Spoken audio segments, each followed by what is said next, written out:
Hello बच्चों, जैसा कि सामाजिक विज्ञान में हम वीडियो के माध्यम से साख और मुद्रा चैप्टर करा रहे थे, चैप्टर नंबर 3 था। उसका ये एक अगला प्रश्न है कि भारतीय रिजर्व बैंक अन्य बैंकों की गतिविधियों पर किस तरह नजर रखता है। तो पहले तो हम समझेंगे कि भारतीय रिजर्व बैंक क्या है। तो भारतीय रिजर्व बैंक जो आरबीआई है उसको हम बैंकों का बैंक कहते हैं। जैसे कि बैंक का काम क्या होता है कि जब हमारे पास पैसा अधिक हो जाता है तो हम उसको बैंक में जमा कर देते हैं, और जब हमको ज़रूरत पड़ती है तो बैंक से ले आते हैं। जब हमको अतिरिक्त पैसे की ज़रूरत पड़ती है तो हम बैंक से लोन ले लेते हैं। तो इसी तरीके से जो आरबीआई है वो क्या है, बैंकों का बैंक है। जब बैंकों को पैसे बैंकों के पास अधिक हो जाते हैं तो वो आरबीआई में जमा कर देते हैं। जब उन्हें ज़रूरत पड़ती है तो वहाँ से ले आते हैं, और जब उनको अतिरिक्त पैसे की ज़रूरत पड़ती है तो आरबीआई से क्या ले लेते हैं, लोन ले लेते हैं। तो इसी तरीके से इसलिए हम इसको क्या कहते हैं, आरबीआई को बैंकों का बैंक कहते हैं। इसकी स्थापना सन 1935 को हुई थी। तो अब समझते हैं हम इस प्रश्न को, ठीक है। भारतीय रिजर्व बैंक आरबीआई की स्थापना सन 1935 में हुई थी। आरबीआई को बैंकों का बैंक कहा जाता है। यह अन्य बैंकों की गतिविधियों पर निम्न प्रकार से नजर रखता है। एक तरीके से ये जो अन्य बैंक हैं उन पर कंट्रोल करने का काम करता है, ठीक है। तो किस प्रकार नजर रखता है, एक एक पॉइंट को समझेंगे। नकद शेष अनुपात, आरबीआई बैंकों को एक निश्चित अनुपात में नकद शेष बनाए रखने का निर्देश देता है। आरबीआई बैंकों से कहता है कि एक निश्चित रेशियो में आप क्या करो, अपने पास जो नकद है, कैश है, उसको शेष रखो, ठीक है। दूसरा क्या है, बैंक रेट। आरबीआई बैंकों को ऋण देने के लिए ब्याज दर निर्धारित करता है। जैसे कि अभी हमने बताया कि जो बैंकें हैं वो आरबीआई से लोन लेने जाती हैं। तब जब वो लोन लेने जाती हैं तो आरबीआई जो ब्याज दर निर्धारित करता है उसको बैंक रेट कहते हैं, ठीक है। अगला है रेपो दर। आरबीआई बैंकों को अल्पकालिक ऋण देने के लिए ब्याज दर निर्धारित करता है। देखो यहाँ पे थोड़ा सा समझने की जरूरत है कि बैंक दर और रेपो दर में क्या अंतर है।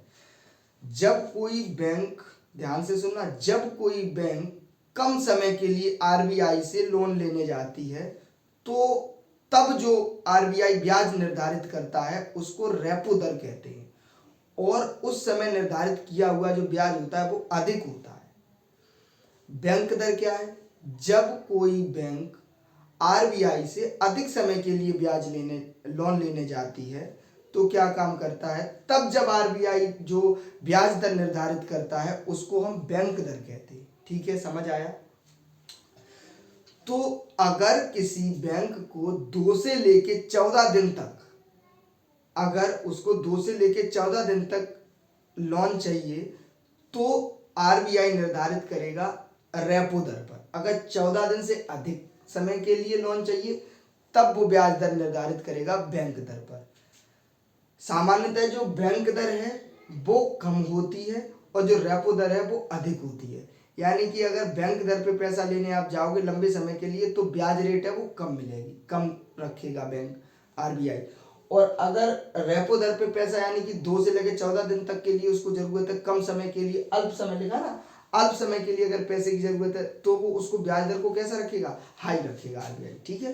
अगला है निगरानी। आरबीआई बैंकों की वित्तीय स्थिति की निगरानी रखता है और आवश्यकता अनुसार कार्रवाई करता है।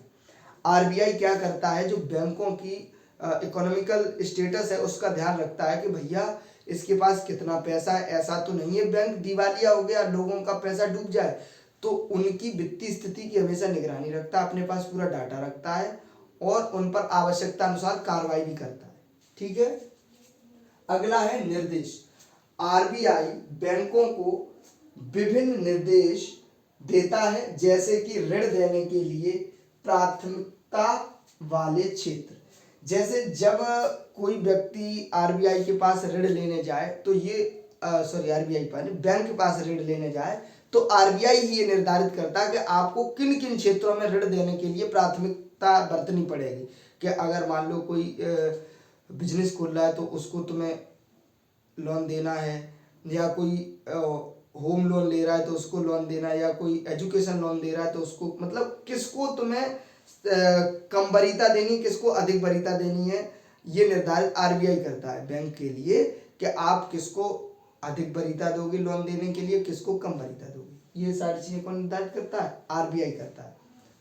ठीक है, तो इस तरीके से ये आरबीआई के काम क्या है, क्या आरबीआई है, समझ गए होंगे। वैसे तो बहुत सी चीज़ें हैं समझने के लिए, रेपो रेट क्या है, रिवर्स रेपो रेट क्या है, बैंक रेट क्या है, बता ही दिया। अच्छा, तो जैसे अच्छा रिवर्स रेपो रेट भी समझ ही लो, जैसे ये रेपो रेट होगी।